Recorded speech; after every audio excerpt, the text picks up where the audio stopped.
Moves of pieces. An introduction. In chess, there are many types of pieces. They are the king, the queen, the bishop, the knight, the rook, and the pawn.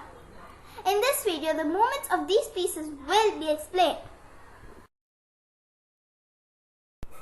The king. The king is the supreme leader of the chessboard. The king is very limited in its moves. It can only move one step in any direction. The queen. The queen is the most powerful piece in all the land of chess.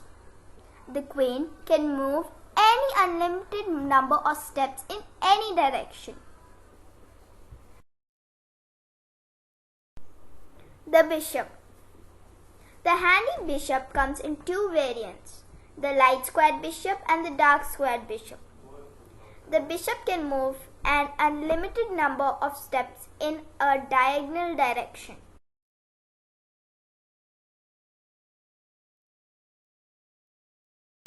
The knight. The mighty knight rides his elegant steed and jumps above the cowering soldiers beneath. The knight moves in an L-shaped manner. The knight can jump over the pieces on the chessboard.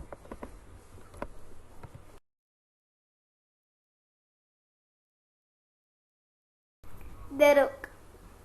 The giants of the chessboard. The castle or rook is a bit old-fashioned at this time, but this piece protects the king from exposure and can attack in an aggressive manner.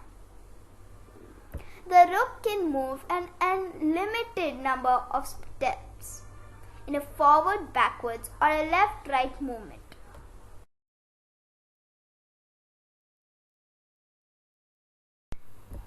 The pawn. Where would the mighty king be without his loyal soldiers? The pawn is the smallest piece of the chessboard, but it has a hidden power.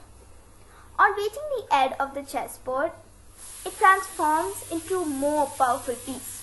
The pawn can only move one step upwards, but it can capture in a diagonal manner. At the pawn's first move, it can move two steps upwards.